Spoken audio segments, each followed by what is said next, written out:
If you want to fade like these, you came to the right spot. Let's get on to it. You niggas gon' end up in a hearse. You niggas gon' end up. Alright, so before we actually get into this, bruh, look, there's a specific criteria y'all need to be in.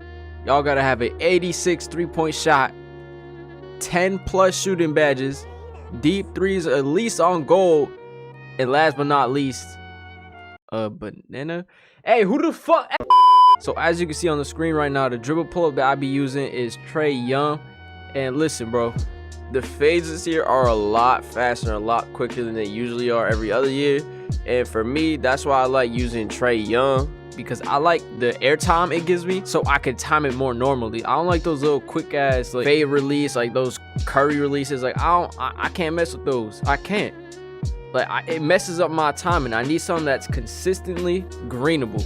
And for me, that's Trae Young. It's nice and smooth if you get the right animation. There is some animations that might knock off your timing, so you want to avoid that. You want to go at a certain angle when hitting your spots on the court. I'll explain that shit more in depth, but for now, this is the dribble pull-up I'm using. So if you just want the dribble pull-up, this is it. But let's get on to the rest of the video, man. So you're probably asking why I got a court on the fucking screen right now, and let me tell you why. This for visual representation, my guy. I need to visualize this stuff, and so do you. I'm gonna help y'all out and help me out, you know what I'm saying? Look, if you're a right-handed shooter, I'm gonna put the little check marks on the right. If you're a left-handed shooter, you're just gonna have to switch them because I'm lazy. But let's get on to it, man. All right, so these 3 spots I'm about to put on the court right now are my money spots. These are the places I'm looking to go when I'm trying to fade. That is the right hash, the right corner, and kind of in the middle, top of the key 3 type shit. Those 3 spots, if you're a right-handed player, try to go for those all the time. Let me tell you why. There are certain fade animations in the game, and these 3 spots always trigger the same animation, at least for me. This is not counting takeover, because when you have takeover shot take, you can fade anywhere. You can do any type of crazy shit. You can still green it if you have good timing. But these 3 are positioned here because these are the spots I go to when I don't have takeover yet and I'm just fading off rip. Like this is first possession type shit. Let me show you what I mean when it's different fade animations. Because look, if you don't hold turbo like whatsoever, right, you get this weird clunky little animation. It don't really create a lot of space, and it's just not as effective. But if you hold turbo when trying to fade, you get this little like gather step, and then you can just go off of that and creates a lot of space. But at the same time, you got to practice these shots. They all have different timing depending where you are on the court too, because like a fade from back here is going to be a lot slower than a fade from like say right here. So you just got to learn and practice these moves. And there's also a move that's like really overpowered right here. It's that little step back animation. You can just keep spamming it to get yourself open.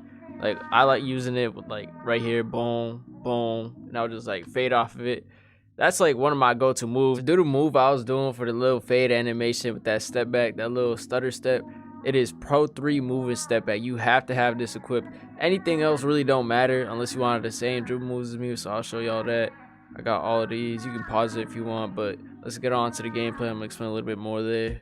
Hold on. Before we continue, this is my badge layout. Now, you're gonna look at me and you're gonna look at the fucking badge layout. You're gonna be like, what is this dude smoking? How is he doing this shit? I only got 10 badges, bro. 10 badges. Now, if you're my BDG brethren, you already know why I got 10 badges. You already know why. It's because I got a 98 3-point shot.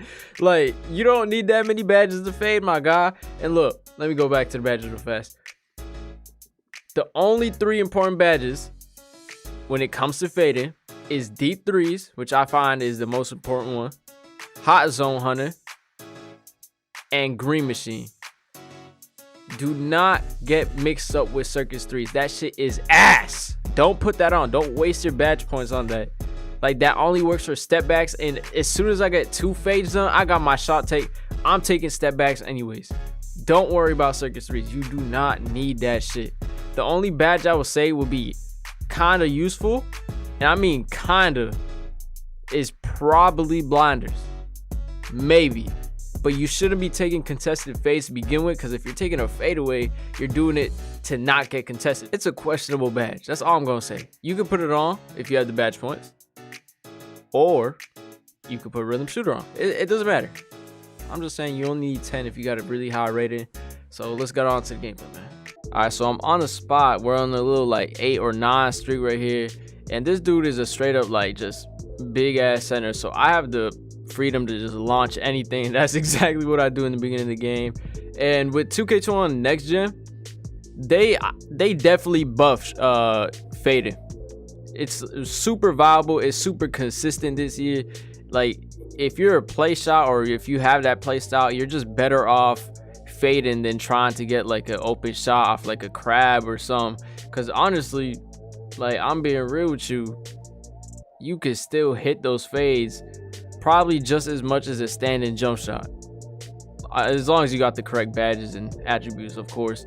But it's really that easy this year. They buffed this shit out of it. They made it super viable. They made it one of the most overpowered things to do. And you can see I fake out my dude and he has no idea that I'm going to my spot just to fade. That's literally all I do. I get to my spots and launch it. That's the game plan. And when I have my takeover, it's even worse because that motherfucker is gonna drop every time. Now I get to my spot here. Honestly, if I had Deadeye on this build, that would have hit. Or I could have just popped my take. I don't know why I did it. I guess I was just holding on to it. I was trying to get sharp take as well. But I get to my spot again. Green. That's all you got to do. You got to memorize your spots, get to them, and practice those shots wherever you need to in a game, in a shoot around. Just memorize it and just practice those shots because it's part of your bag. So you don't want to do it every time. You want to, you know, be able to hit standstill shots. But we're just fucking around and we just end the game right here on a little 9 streak. But that's gonna wrap up today's vid. If this helped you out, make sure that like, sub, comment, noti. 8th day shirt is support. BDG's on the rise, but I hit 1.8K. And yeah, I love y'all, man. Hope y'all could learn something from this vid on BDG. And I'm gone, man. Peace.